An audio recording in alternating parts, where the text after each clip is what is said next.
Hi everybody, this is Rose of Sharon, and I'm back again with another book review. I just recently read a poetry book written by one of my good co-workers, Katrina Graham, and she wrote Trip Down Poetry Lane.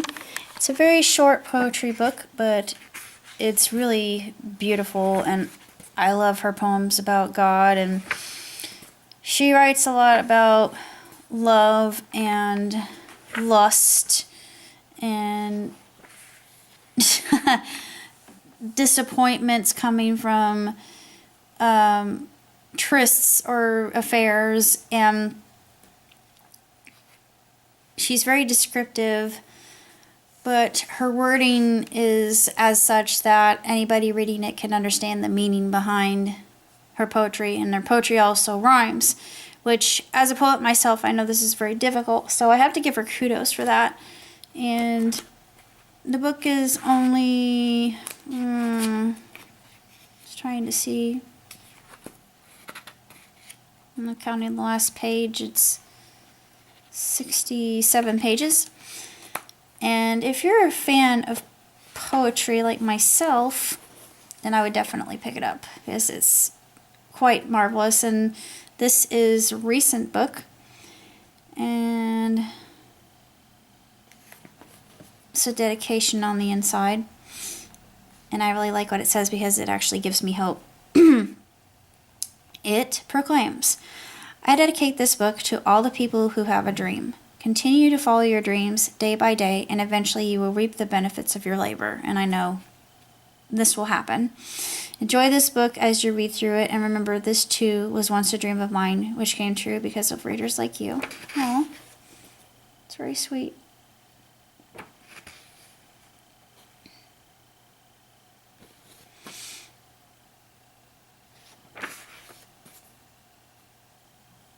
And I like this poem about God here. It's called God is Powerful. I'm into that, and I'm going to read it. God is powerful. So powerful. God's power is like an explosion that has consumed a piece of land which stands no more. God's power is breathtaking. No man can compare. Some try to dare. No man cannot ignore God's power, especially in the weeping hour. No man cannot deny God's glory, His beauty set upon us every morning. God is great, God is good, God is merciful, God is holy, God is well known. God is the truth, God is an artist. God is the unseen, but always heard. God is quiet with a loud voice. God is determined. God is peace. God is justice. God is the Father of all things seen and unknown. God is fair, and no one can compare, not one man nor beast. I really like that poem quite a bit. Of course, I like this one about creation as well. Creation is of the mind. It's another excellent one. These are really spectacular. Creation is the soul of imagination. It unfolds the thoughts and desires of the mind, and it feeds off each other time after time. The manifestation of a masterpiece, one of a kind. Be careful of what the heart desires, because it just might backfire.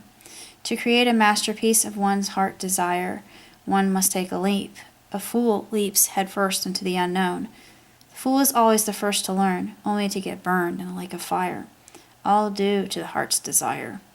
Beauty is held as something precious in the eye of the beast, while the beauty is only in the race to be chased and admired by the beast's desire.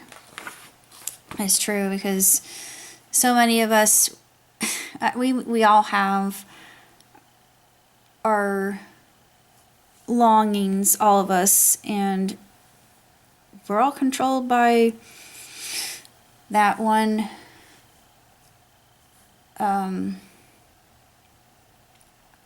burning within us to procreate, I do believe.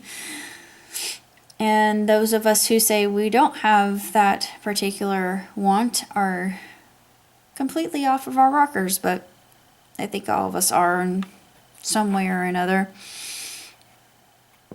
I can't really say that much else about A Trip Down Poetry Lane other than I'm really happy to plug it and give it the treatment that it deserves, because I feel that Katrina is a stupendous writer, and I really hope that she writes more in the future. So if she's watching this, keep up the good work, girl. Don't give up. This is absolutely marvelous work coming from one poet to another. So until next time, live long and prosper. Ciao, Tutti.